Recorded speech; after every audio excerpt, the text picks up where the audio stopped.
So thank you very much for Professor No's kind introduction, and thank you very much for all the effort putting everything together. And today it's really my great honor to give our a web seminar talking about our recent developed technology about smart textile for personal health care. So I'm Jun Chen from UCLA. So why we need a personal health care? So look at this curve. This curve is describe the relationship between disease burden and the cost. So our current healthcare system is based on a typical intervention. That means if you have a symptom, for example, if you have a headache, then you will seek for help for the doctor. You may call the doctor to make an appointment, and maybe 2 days later, you can drive a long distance to the clinic center, especially in Los Angeles areas, there has a lot of traffic jam. So after you arriving at the clinic center, so the doctor will measure temperature and give you some treatment. So this, you can say this is the current healthcare system is based on the typical intervention, is based on the disease management, and also is very high cost and low efficiency. So low efficiency means they have very low doctor-patient efficiency. So you have a drive a long distance and waiting for 2 days, and then they just give me 10 or 20 minutes treatment. So this efficiency very, very low. So we have been thinking about if we can perform at least the molecular detection. That means, for example, if I have a on-body temperature sensor is keep continuously monitoring our body temperature. If I found some abnormalities, maybe I could report this abnormality to the doctor over distance by using a phone call or message or email. So they will give us immediate care. So maybe they will give me a lot of some suggestion because you are so stressful recently, probably you can take some good rest and drink some hot water. Maybe the headache will not come to me. So this is a concept of personal health care. It's based on a disease is based on disease prevention rather than previously the disease management, and also is aims to do the perform the health enhancement, and definitely is a high quality and low cost. We don't need to go suffering this kind of headache, bad feeling, and also we just need to take some rest and drink some hot water. Then the disease will not come to us, the headaches will not come to us. So to realize this type of healthcare transformation, in my opinion, I think wearable biomedical devices with affordable price and wearing comfort is a key point over there. So if we have those devices on body to continuously monitor our physiological information, so it could help us to change our current reactive and disease-centric healthcare system to our personal mode with a focus on disease prevention and health promotion. But how to develop wearable biomedical devices with affordable price and wearing comfort is a challenge. So Apple Watch is one of the most popular wearable biomedical devices recently nowadays. So actually it can monitor our heart rate, but definitely it has shortcomings. For example, it is an additional burden to wear, especially for the graduate student or for the professors. They have to writing a lot on a computer. So wearing a watch definitely is inconvenient, and also is very expensive. So in the meanwhile, I noticed that actually textile is a piece of indispensable component in our daily life, and actually our human beings a long history with textiles. So textile itself is type of materials. Actually, has a number of advantages to be developed into wearable medical devices. For example, they have a wide range of materials choice, from natural materials, silk, wool, cotton, to synthetic material from for example, peptide, polyimide, or polyester. And many of them actually are biocompatible, biodegradable, even bioabsorbable. So you can see they have a number of features to be developed into wearable biomedical devices. But please pay attention that these materials actually, most of them are non-conductive or either they are chemically inert. So how can we harness those type of materials to be developed into wearable biomedical devices? That's gonna be another challenge. So the human body contains a lot of biomechanical motions. For example, when I speaking to you, given seminar, actually my mouth is moving up and down, my heart is beating, and I keep breathing. So actually all of those are biomechanical energy. So we have been thinking about, can we use the textiles to convert those biomechanical activities into electricity, then by analyze those electric signals, we probably can develop those textiles into biomedical devices. So actually, how to use textiles to convert those biomechanical activities, for example, the tiny pressure from the pulse waves, or so actually that's also another challenge. So luckily, in 2012, we developed a fundamental new technology is able to convert biomechanical tiny pressure into electricity. How does it work? So look at this pictures. Actually, when we were very young, we educated that when you use glass to friction with silk, this can generate static charge, and which could be utilized to attract some small items. Actually, in the community, we have tables which describe different types of different electron affinities. For example, human body, human dry skin is a type of materials which easy to lose electron, get a positive charge. Or fluorine polymer is type of material, polymer which easy to grab electron from other materials during the physical contact and become negative charge. So actually, based on this working mechanism, in 2012, we invented a fundamental new technology we call it triple electric nanogenerator, TNG for short. So how does it work? Let's watch the video. Basically, when two polymer materials, just like a blue and a purple layers represents. So basically, when the two layers contact with each other, transfer the interface. With the result, one will be negative charge, another will be positive charge. So if we deposit a thin layer of metal electrode at both of the polymer layers, actually, when there's a biomechanical force to periodically induce these two thin membranes contact separate with each other, then they will generate electricity in internal circuitry. So basically, you can see this effect is based on a surface charging effect. So we only very small amount of materials here. So for the polymer layers, usually 20 micrometers is good enough. For the metal layers, just 100 nanometers is good enough. You can see with these features, this technology, a number of features, as I summarize here, definitely they have very simple structure design. A lot of software material can be utilized here. We can use the textile industry by using weaving technology, woven and lithium technology to create small textiles to convert biomechanical motion into electricity. And also certainly is very lightweight, low cost. And also we have a lot of materials choice here. So to this talk, basically, we just wanted to use this technology to develop different type of smart textiles for biomonitoring, therapy, and energy applications. So first, let's go to the sensing, actually is biomonitoring part. So the very first application scenario I want to share with you is for the sleeping quality evaluation. Actually, sleeping disorder is actually a major health threatening in high-paced modern society, which could result in mood disturbance and many heart-related diseases. So maybe someday your partner wake up beside you and he or she is getting mad at you, not because he or she has bad personality, just because he or she is going through the sleeping disorder. So to monitor or diagnose the sleeping disorder, actually recently we have two typical technology. So one is polysomnography. Look at here, basically a number of wells to around you, and actually your finger has to clamped by this kind of clamper. So clamper actually, and also there you need some other technology. They use the cell phone app. So just during sleep, you just put your cell phone on your bed sheet. So during sleep, your body movement could be detected by the cell phone app. So certainly those technologies have a number of disadvantages.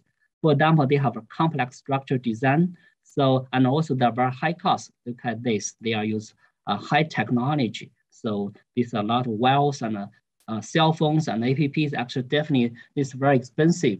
And also it's very inconvenient to use. For example, for this polysomnography, you can see you have a lot of wells and it could be disturbing to you. That will make your sleeping disorder worse. And also not enough accuracy, for example, this cell phone app one, because cell phone is very bulky, so it's not sensitive to the tiny body movement during sleep. So with this concern, recently we developed our pressure-sensitive large-scale small bed sheet. So basically, those small bed sheet could be large-scale fabricated. So is a bed sheet, and actually is made us a ring of sensors. Those triple electric sensors actually very sensitive to the tiny pressure. So when people sleeping on this bed sheet, any of the tiny body movement could be detected and generate electricity for analysis and processing. For example, here is the circuitry and algorithm design. So basically, when we generate analog signals, we have to go through the singular profile amplifier and go to this kind of analog digital converter, and eventually we can use Bluetooth to display those data in your cell phone. So in the future, probably you're just sleeping on the bed sheet, and all of your body movement will be recorded by the generated electric signal. Then your sleeping behavior could be detected.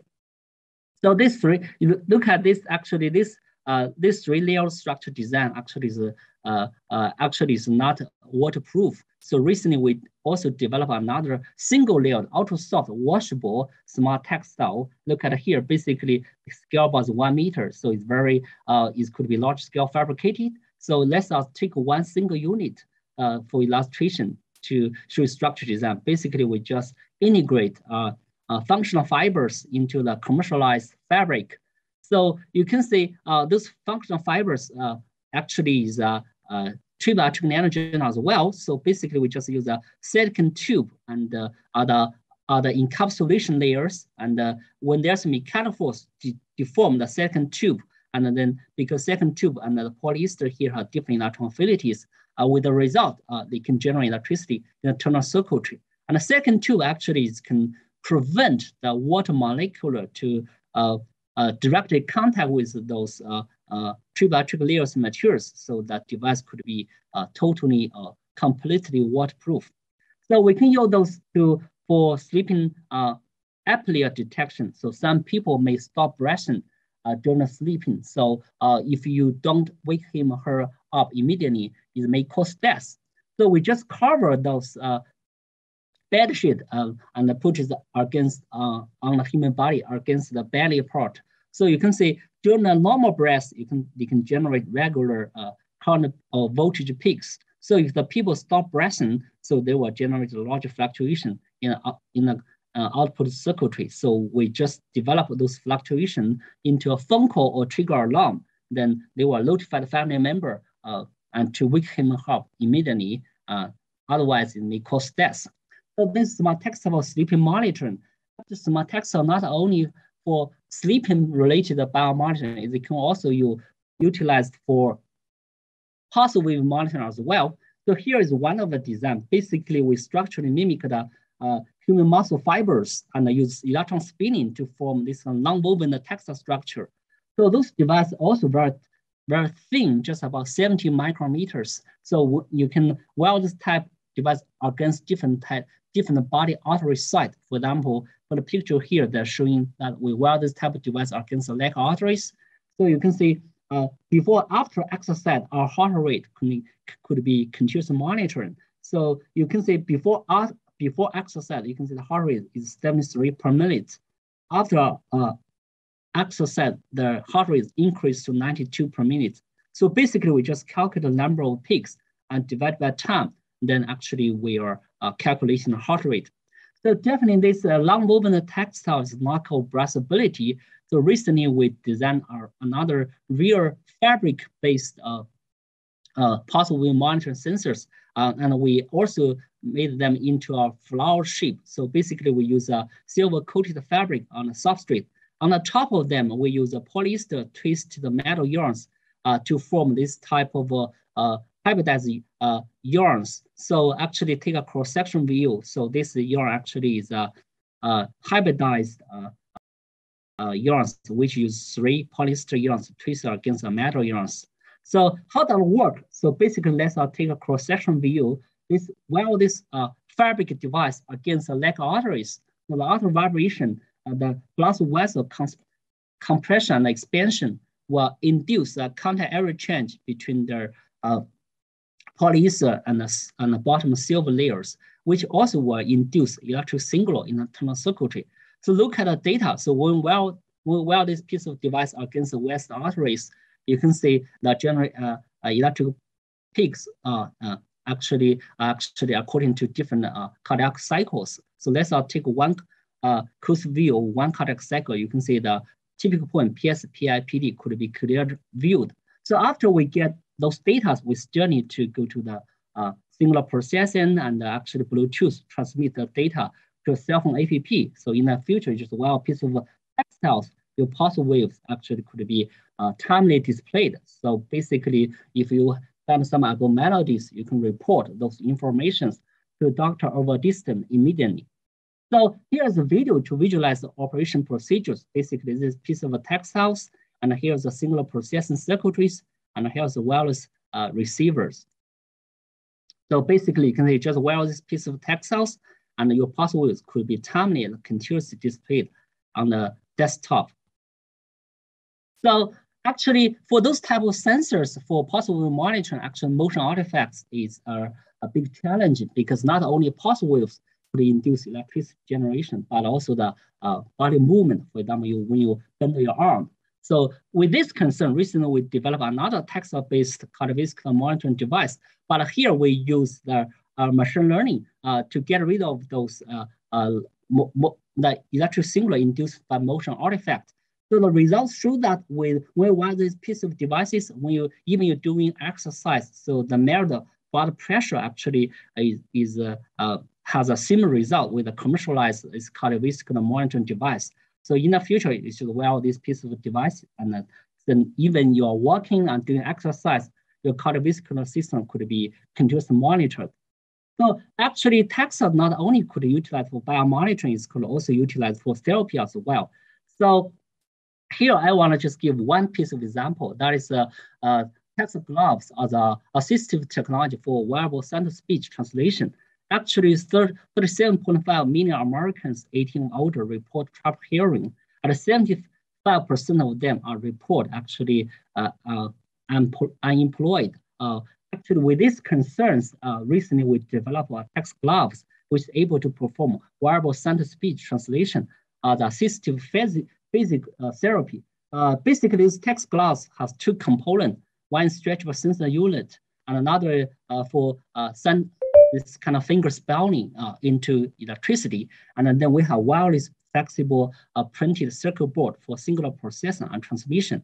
So basically, the working principle device is also fiber-based 3x2 nano generators. So when you stretch, when you wear this type of device and do the finger spelling, and the device could be stretched and released, they can generate electricity in internal circuitry. So basically, when we perform standard American Sign Language to describe to express the letters ABC or numbers 1, 2, 3 or short 3, I love you, for example, you can see here the generate electric signal from 5 fingers. So basically, we use those electric signal as recognition patterns, then we can perform center-speech translation. So basically, when you perform a sign language, so actually your gesture could be displayed on a cell phone app, and also the signals generated accordingly could be displayed on a cell phone app as well. So here's a video I really wanted to share with you to visualize operation procedures.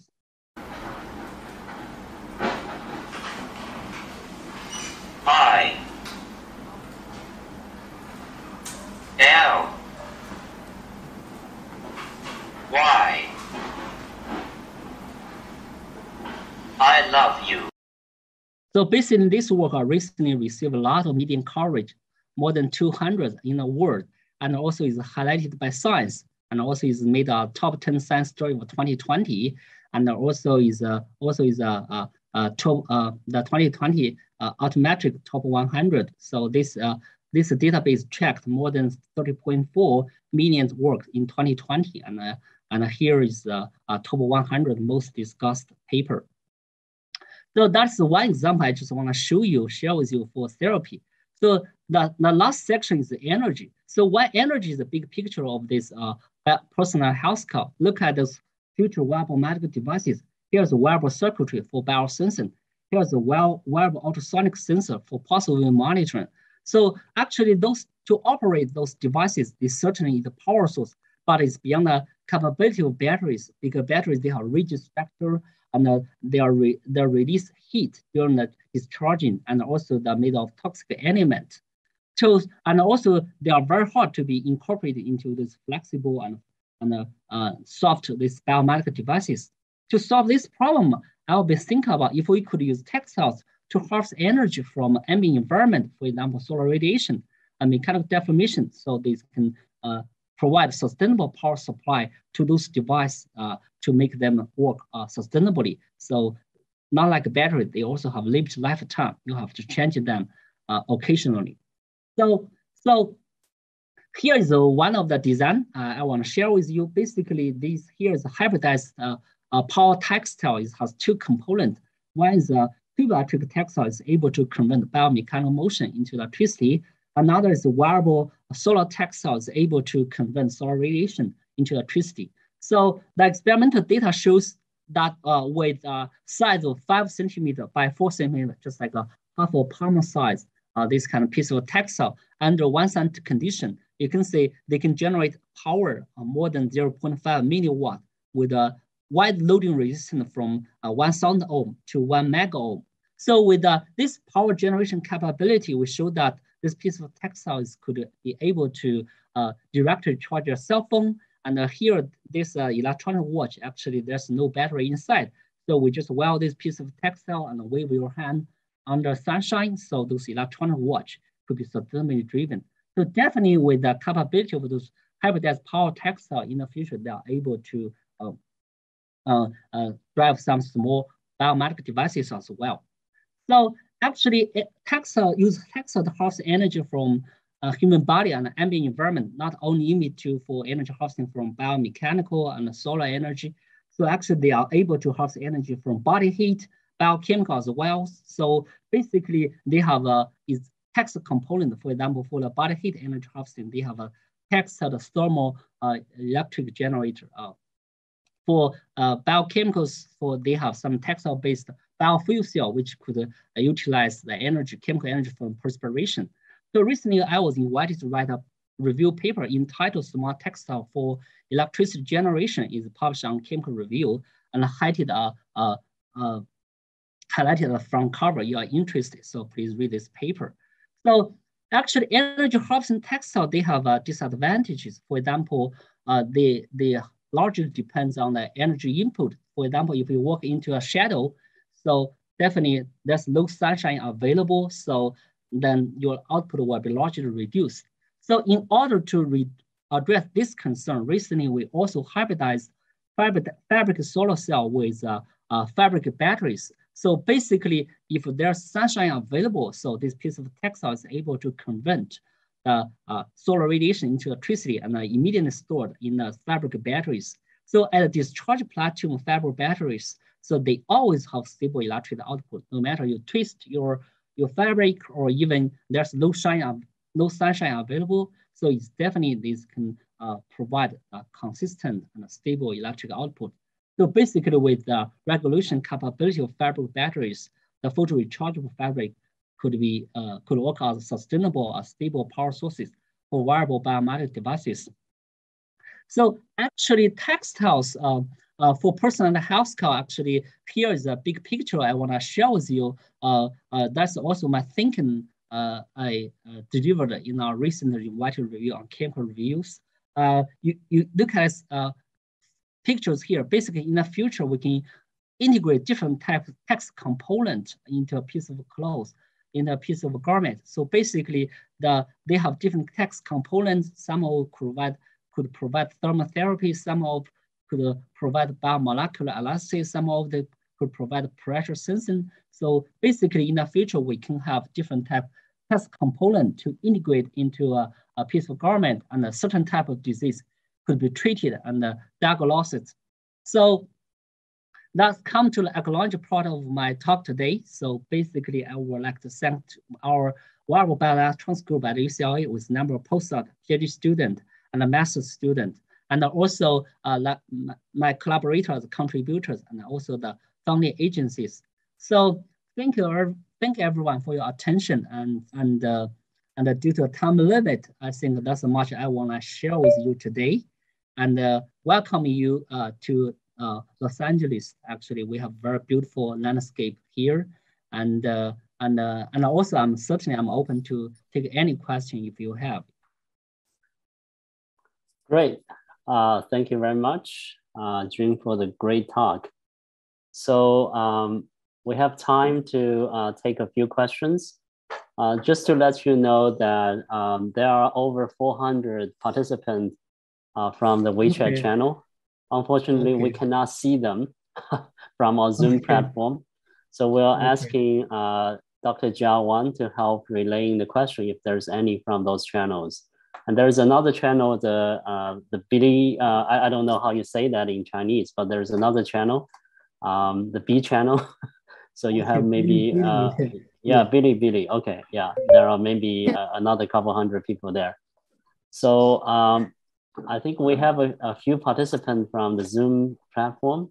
If you have any questions for Dr. Chen, please go ahead and you can type your question in the chat, or you can just request to, I don't know if you can be unmuted, but if you type your question in the chat, we can do that. Yeah, and also for the panelists, any of you have question, we can also ask from the channel. Jim, maybe let me get started.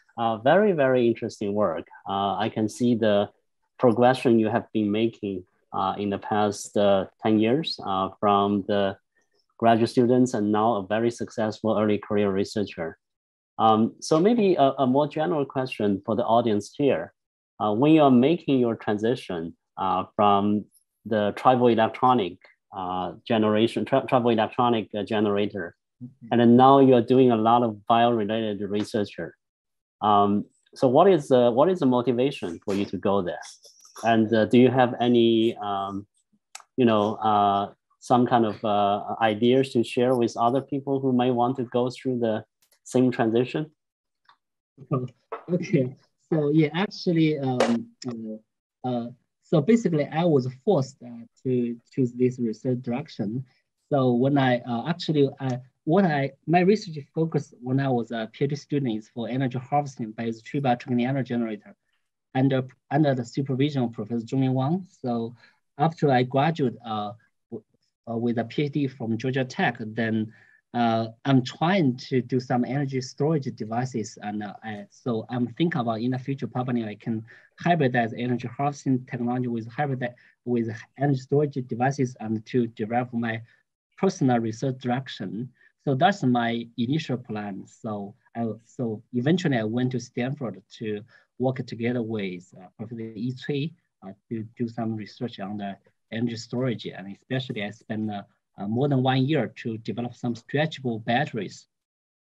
So when I in 2019, when I went to on the job market, so the major target of my application is for the material science engineering department and also mechanical engineering department and electrical engineering department, because I think my energy research more fit this type of job descriptions. So actually, I submitted my application package to UCLA MSE department, the mechanical engineering department, and the electrical engineering department. At the end of the day, I suddenly found that there's an opening in the bioengineering department. Actually, I think they are hiring some students or hire some faculties on the biomedical devices. Even this is not my major target, so but I tried.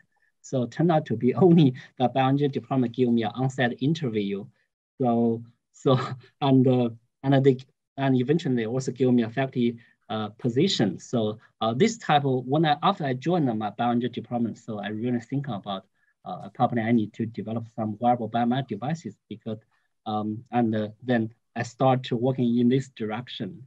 So that's my story. Actually, is kind of by chance. Yeah, it's not. Yeah,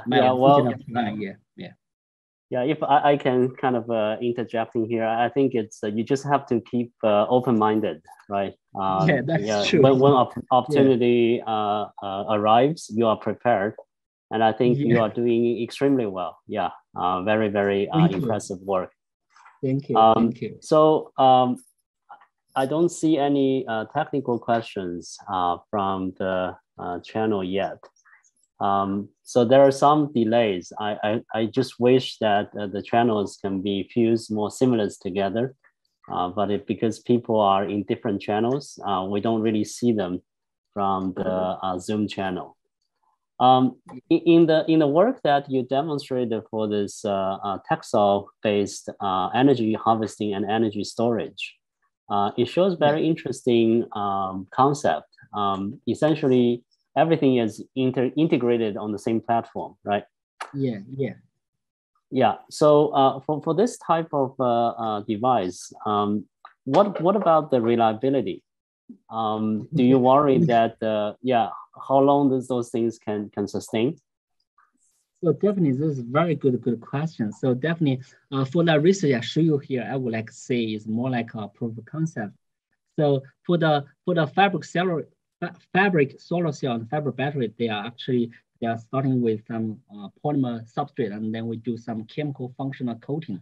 So this functional coating is not very durable when they are. Most of them actually are inorganic materials, so actually it's very hard to be adhere tightly on a polymer substrate. So definitely the durability is a concern here. Yeah. So for the fabric solar cell here, we're using a dye-sensitized solar cell. So the efficiency is not very high, but we can, but it's low cost, and we can make it into a fiber shape, and by using weaving technology to make them together. So definitely the encapsulation layer for those type of device is highly dissolved, and most of the materials is not L stable. So usually we use the PDMIs as the encapsulation layer, and to enhance the durability of the device. Yeah. So certainly there will be a lot of room for improvement in terms of the reliability and efficiency, right? Yeah. This is just more like a proof of concept demonstration here. Yeah. That's what makes it exciting. Just a starting point. Yeah. Okay. Great. I think in order to keep our time, I think we'll just move on. But Professor Jun Cheng will be available to answer any of the questions you have. So I think Jia, you may be able to post Professor Chen and Professor Tao's email to the chat and also to the other two channels. All the attendees are welcome to send the speaker emails if they have any questions, follow-up questions on the talk.